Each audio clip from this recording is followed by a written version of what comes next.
जकरिया अध्याय 5। उड़ने वाली चरमपत्री का दर्शन। मैंने फिर आंखें उठाई तो क्या देखा कि एक लिखा हुआ पत्र उड़ रहा है। जकरिया 5:1। दूत ने मुझसे पूछा, तुझे क्या दिखाई पड़ता है? मैंने उससे कहा, मुझे एक लिखा हुआ पत्र उड़ता हुआ दिखाई पड़ता है, जिसकी लंबाई 20 हाथ और चौड़ाई 10 हाथ की है। जकरिया 5:2। तब उसने मुझसे कहा, यह वह श्राप है जो इस सारे देश पर पड़ने वाला है, क्योंकि जो कोई चोरी करता है वह उसकी एक और लिखे हुए के अनुसार मैल के समान निकाल दिया जाएगा, और जो कोई शपथ खाता है वह उसकी दूसरी ओर लिखे हुए के अनुसार मैल के समान निकाल दिया जाएगा। जकरिया 5:3।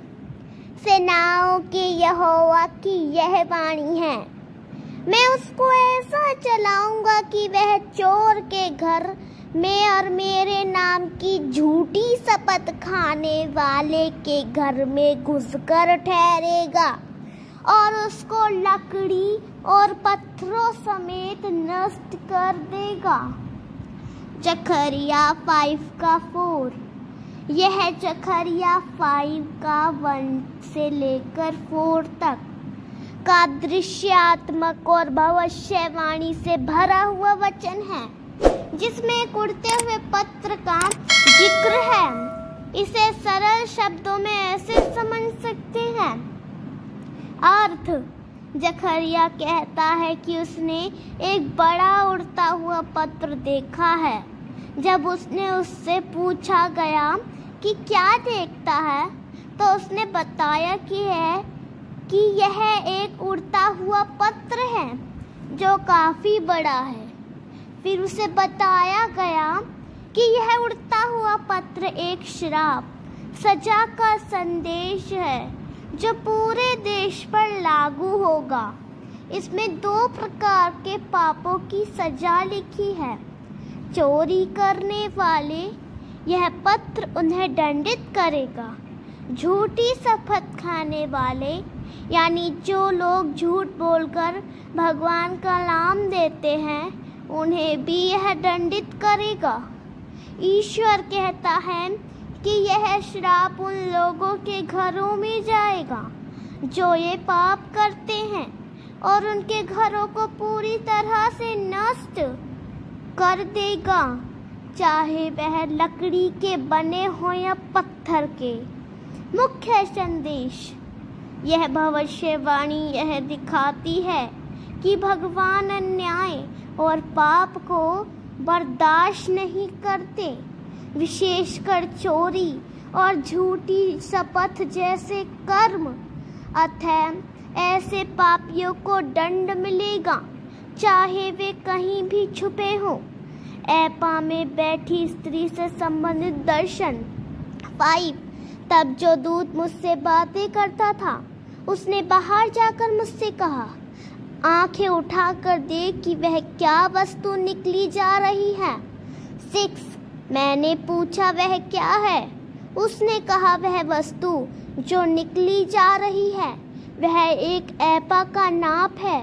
और उसने फिर कहा, सारे देश में लोगों का यही पाप है।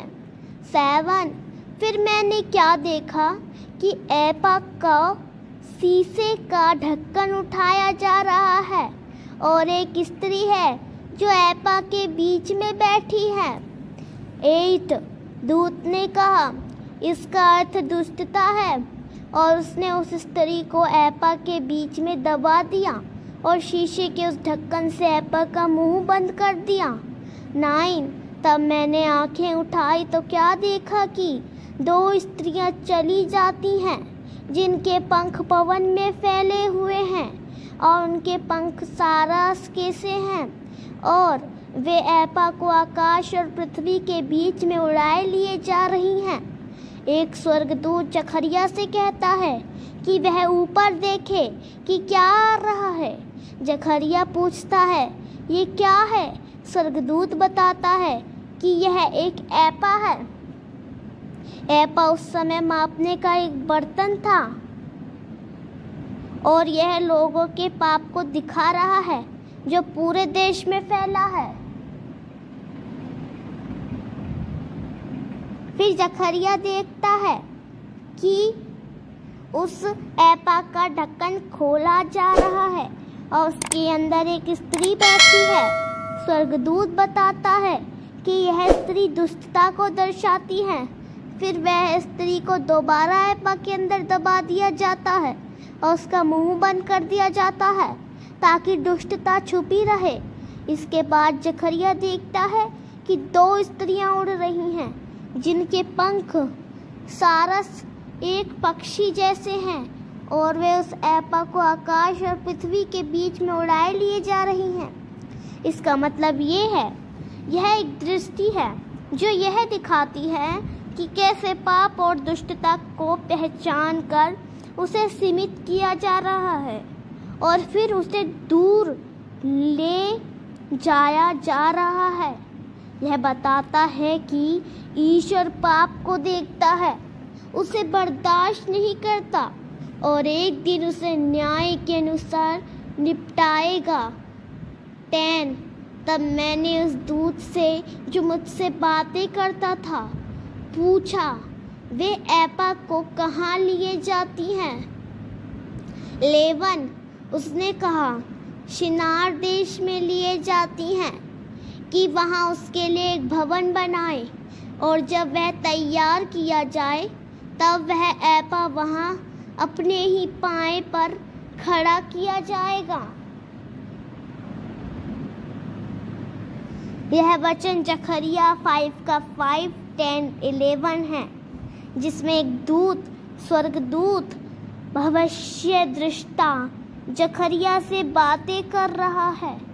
सरल शब्दों में इसका मतलब इस तरह है, फिर वह स्वर्गदूत जो मुझसे बातें कर रहा था बाहर आया और मुझसे कहा, अपनी आंखें उठाओ और देखो कि वह क्या चीज़ बाहर निकल रही है। इसका मतलब है कि वह दूत जखरिया का ध्यान एक विशेष दृश्य की ओर खींचना चाहता है। फिर मैंने पूछा, वे उस ऐपा एक नाप का पात्र को कहाँ ले जा रहे हैं? यानी जखरिया ने पूछा कि उस वस्तु को कहाँ ले जा रहे हैं जो उसने देखी।